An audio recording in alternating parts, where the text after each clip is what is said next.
In this informative and I hope eye-opening blog, I will be discussing how we can challenge Cafcass and hold them to account in an appropriate and essentially important ways. I am, however, not suggesting what you must do because every case is different.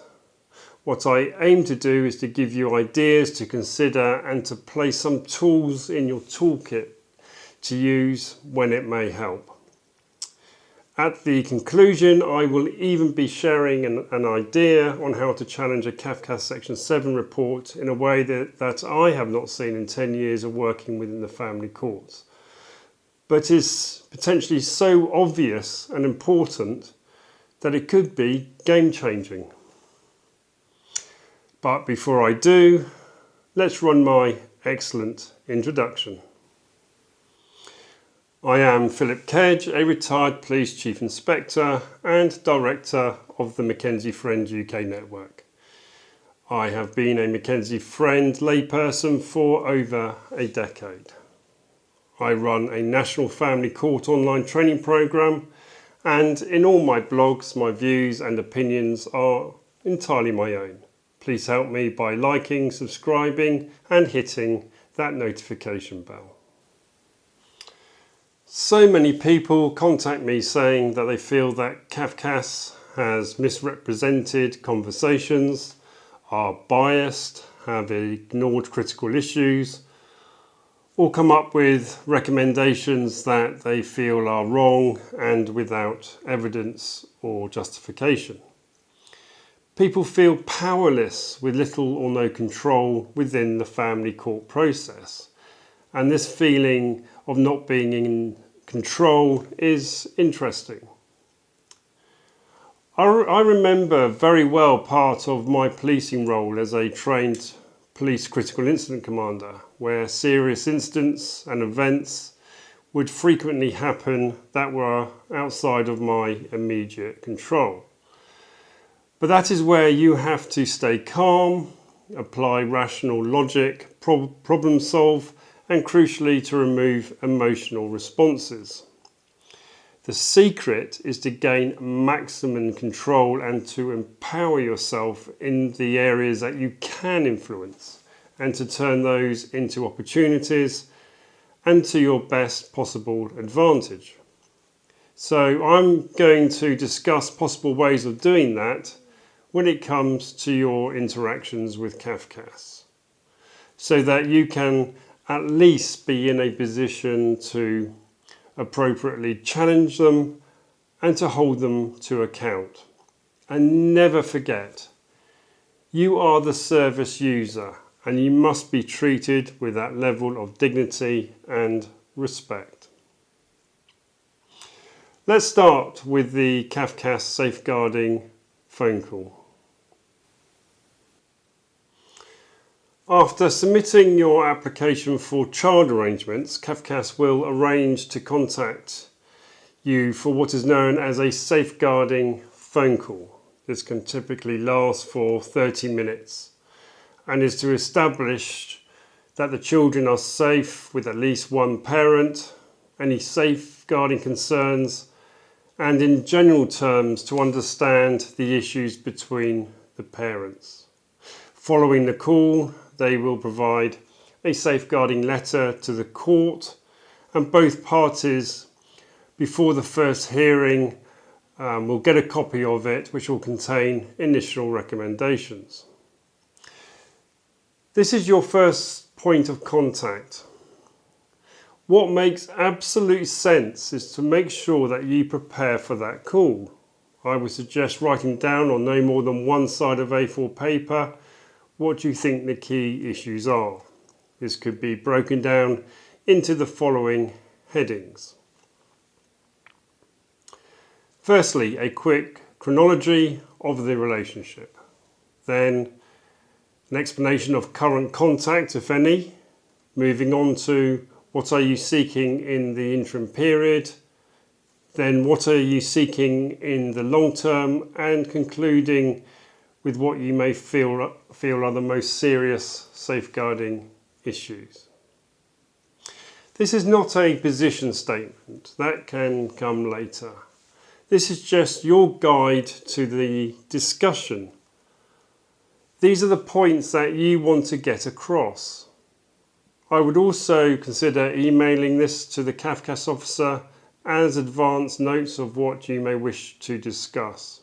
Why not? That helps to put you in more control from the outset. Secondly, you can ask permission from Cafcass to record the safeguarding telephone conversation. Do this in an open and non-threatening way. Suggests that this is the best way to keep an accurate record of the conversation from which you can refer to in the future. Cafcass should not refuse this, they are professionals. However, what you must not do is to record them without their permission or knowledge, as that would not be conducive to building good relationships with Cafcass. Please, however, also remember that you cannot record any conversation that is connected to the court hearing itself. It is a contempt of court to record court hearings, and you are not allowed to record anywhere within a court building. Next, have a Mckenzie friend present who is also online where they can quietly give you advice. Cafcass will not allow lawyers to be present, but they cannot decline you having a Mckenzie friend or other support present who can take notes and advise you. I know this because a few years ago I challenged a Cafcass officer who tried to deny me access to an interview, and I complained to Cafcass HQ and got this letter in response. And it states that a Cafcass officer cannot, however, insist that a service user attend an interview alone. The advice should generally be that if the service user feels the need for assistance, they can bring someone with them. It's interesting. Don't forget the use of the words here, the service user, that's you. So empower yourself as the user of the service. At the end of the safeguarding call, why not, in no more than 2 sides of A4 paper, produce a note of your understanding of the key points of the conversation. It's your record of what you believed was said. Even send a copy of this to the Cafcass officer and ask them to agree it or to point out any errors. This is standard in any business meeting. Minutes should be prepared where those attending have the opportunity to comment on them. If that is standard in business, why on earth not adopt that same principle when speaking to Cafcass? It's time to take charge and to start empowering yourself. Next, repeat that process with every subsequent private interaction with Cafcass. If they want to speak to you again before court, if they want to visit you or speak to you in preparation for a Section 7 report, if they visit you at your home. By following these steps, you can ensure that you have an accurate account of every interaction with Cafcass throughout the family court process. That means that if you ever feel that you have been misrepresented, then you can use your notes. Where Cafcass has given permission to record meetings, you can produce an accurate transcript of the conversations. Now, what could be better than that? As professionals, I have no doubt that any Cafcass officer, knowing that you are taking these steps, will be extra vigilant in ensuring that everything they do is accurate. The chances of misunderstandings will be significantly reduced. The last position that you ever want to be in is to say that you have been misrepresented with nothing to back that up. At that point, you are absolutely powerless and have no control. So lastly, let's look at how to challenge a Section 7 report. Cafcass are witnesses to the court. They are professional and expert witnesses. They may, at a final hearing, be required to give sworn evidence to the court and may be cross-examined by both parties as to the Section 7 report, which becomes their evidence. Now, parents often do not understand that to support the evidence and recommendations of the Section 7 report, Cafcass may use a large number of professional tools. For example, the tool for parental concerns, the safe contact indicator, the impact on children tool, the tool for drug abuse, a tool for the assessment of coercive control. Indeed, there is an entire matrix of tools which explains what, when and how any particular tool should be used.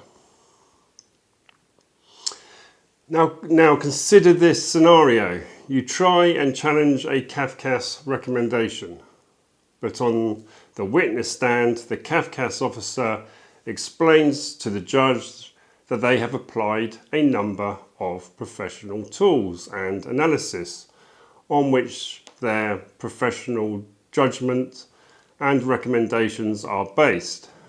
The judge sits there and simply concludes the Cafcass officer is the expert, they have applied their professional tools, game over. I am going to implement their recommendations as the final order. The parent stands absolutely no chance. So what can you do when it feels as if the entire system is stacked against you? Perhaps the only way you can effectively challenge a Section 7 report is to have the disclosures on all the reports, tools and analysis on which the Section 7 is based. I would even want to examine the notes that the Cafcass officer made during their meetings and conversations with myself and the children. I would want to see all the tools they used with their comments, tick boxes and scores that informed the Section 7 report. It is only by understanding and challenging these original documents and notes that sit behind the Section 7 report that you can have any chance of effectively challenging Cafcass. You need to be able to challenge not only what they say, but their thought processes behind what they are saying. But why is this not done? Well, I believe that it is because the family court is such a closed and self-serving system that even lawyers don't want to really rock the boat. They are happy charging thousands of pounds to attend final hearings, asking inane and pointless questions, whilst giving the impression to their clients that they are trying to challenge Cafcass, whilst actually knowing that what they are doing is in real terms one big waste of time. They don't actually want to dig deeper. Cafcass don't want them to dig deeper. The court doesn't want them to dig deeper. Is it not easier for the entire family court system if you, as the service user, are kept disempowered? Simply put, the lambs to the slaughter. But as litigants in person, you can empower yourself. You have a right to a fair trial. You have the right to cross-examine Cafcass, and I suggest that you have the right to not only challenge the Section 7 report, but to be able to scrutinise and challenge every tool, every assessment, every note that they have made on your case. So, in order to do that, you need that information before any final hearing, which means that as soon as the Section 7 has been published, you could consider applying to the court using the C2 form, requesting the court to disclose all the Cafcast tools, documents and notes. It's time to take back control of the family court and to be in a position where you can challenge Cafcass and to appropriately hold them to account. That means raising your own voice, ditching your lawyers, and to start using the system to your own advantage. Thank you for listening.